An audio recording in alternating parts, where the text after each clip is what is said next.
What is up, everybody? My name is Volga, and this is Real Talk, where we're going to talk about the shittiest show on TV, Fargo. Oh, did I say shitty? I meant the best show ever made. Okay, so we are now 6 episodes in, right? 6 episodes, and the show continues to get better and better and better. Now, like a quick background, okay? So Fargo started first a couple seasons ago. I mean, everybody who's going to be watching this will know that because this is a show talking about the last episode of Fargo. Since I've done no videos about the other episodes or anything, let me give you a quick take on what I think of the show, what the show is doing so far through the entire series and through the entire season as well. And the show first caught my attention obviously within the first season. I'm not one of those people that latched onto it late. I saw the commercial, I was like, hey, not a Fargo movie, what the hell am I talking about? A Fargo show. And since I had already seen the Fargo movie and I really like it, I was like, I'm gonna give the show a chance. And the first season of Fargo was some of the best TV I've ever watched in my life. No doubt about it. Martin Freeman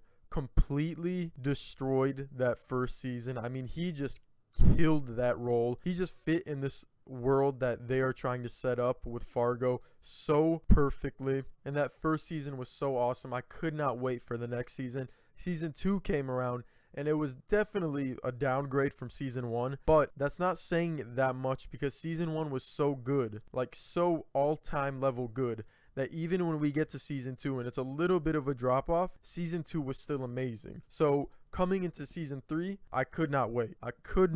And now we are in season 3. And like I said, we're, I believe, 6 episodes in. It might be 7. Correct me if I'm wrong. But whatever. 6 or 7 episodes in, and it's amazing. Okay? It is just flat out amazing. There's no way around it. It is, to me, it's an improvement over last year. Already, I can tell it's an improvement over last year. And the show, episode after episode, just continues to get better and continues to get better and better. Alright, so now that we've got that out of the way, let's talk about this week's show. And of course, if we're talking about this week's show, of course we're going to be talking about spoilers. So if you haven't seen it, get the fuck out. I'm just kidding. Stay if you want. But don't stay. Don't stay, actually. If you haven't seen it, don't stay. Unless you want to. I mean, a lot of shit happened. My jaw dropped at one point. I did not expect it. And that's one of the things that we have to praise about this show. That, I mean, it should be the #1 thing that's talked about. But I saw a review a while back ago on this show, and I forgot where I saw it. I forgot if it was even a review. It might have just been a comment or something. But it said something like, these characters are so ordinary in this Fargo world. Whatever season it was. I mean, it could apply to every season, what I'm about to say.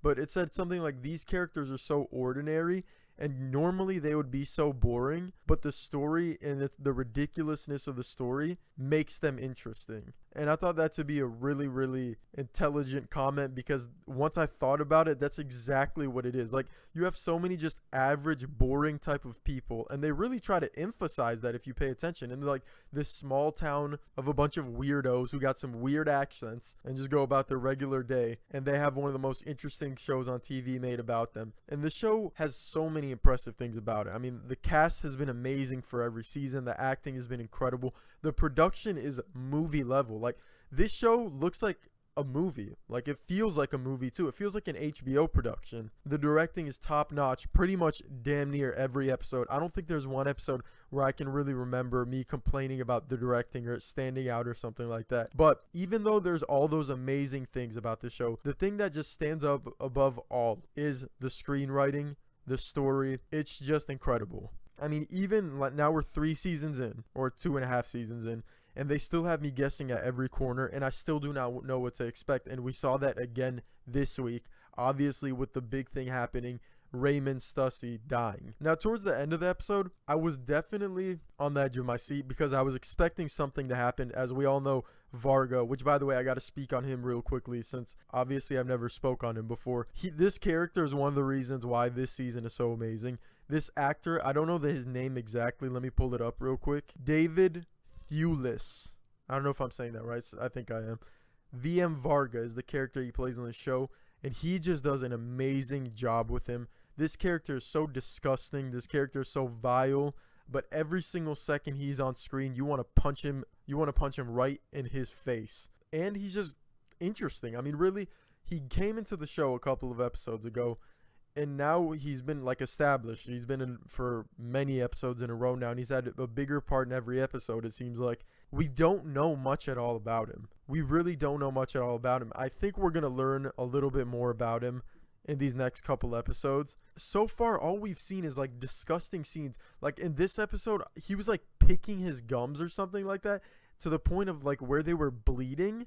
His teeth are all disgusting, and it's because they've shown earlier in the show that he goes into the bathroom and just randomly throws up after he eats or something like that. Like, God, this character is so disgusting. He's so fucking nasty. Oh, we also saw him laying down in like some basement type of thing where I don't know what he was that where he lives?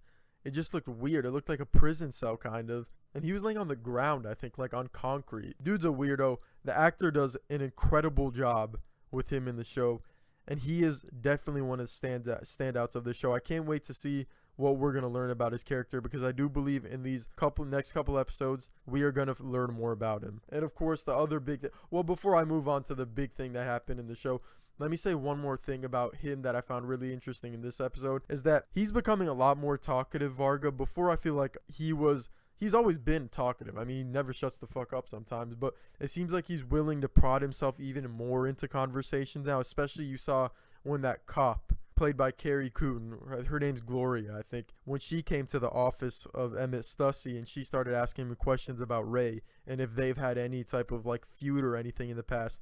And one of the most interesting moments in the show is when Varga was interacting with Gloria, because Varga, almost every interaction he's had in the show, the person that he's talking to really kind of backs down from him and kind of like submits to his will. Like he always has like a dominant like thing over the person he's talking to. But if you notice in the conversation with Gloria, she doesn't take his shit. She doesn't take it. Whenever he asks like a sarcastic answer or sarcastic question, she kind of just brushes him off like, get out of my face. You're disgusting. I don't want to talk to you. I thought that was really interesting. It says something about her character, and it definitely gave me more appreciation for the Gloria character, who I think hasn't really been given that much, to be honest, throughout this show. Now moving on to the big thing that happened in the episode, which was obviously Ray Stussy, Emmett Stussy's brother, dying. I wasn't a big fan of this. Like, on one hand, you have a show that's so ridiculous with so many ridiculous things happening and so many ridiculous things being said. It kind of makes sense that he would die in this ridiculous way. But on the other hand, it's like, okay, did that really just happen? Like, was it that? Like, was that amount of ridiculous necessary? Still, though, I'm not going to lie. When I saw, because like I said, the show takes you in directions that you never thought would happen. I never thought Ray Stussy would die, at least this early. I was definitely expecting his girlfriend to die, but that did have me on the edge of my seat. That entire time when I was watching Ray and his girlfriend in that house, trying to escape, even though it was the cops at the door, the entire time I was like, oh my God, what's going to happen? What's going to happen? What's going to happen? And that's why when Ray actually died, I was so shocked. And that is the amazing thing about this show. It's the intricate storytelling, the way they're just able to take so many storylines and kind of wrap them together in this intricate way. It keeps you so engaged as a viewer. It keeps you on the edge of your seat. And I cannot wait to see where they go next week. I think it's about to get even crazier, and I cannot wait. All right, so let me know what you guys thought about last week's episode in the comment section below. Did you love it? Did you not? Let me know in the comment section below. As always, thank you for watching. If you're a fan of movies and if you're a fan of TV shows, definitely subscribe to this channel. Please do me a favor. If you like the video, comment, all those things. Please don't be mad at anything I said. I'm just trying to keep it real.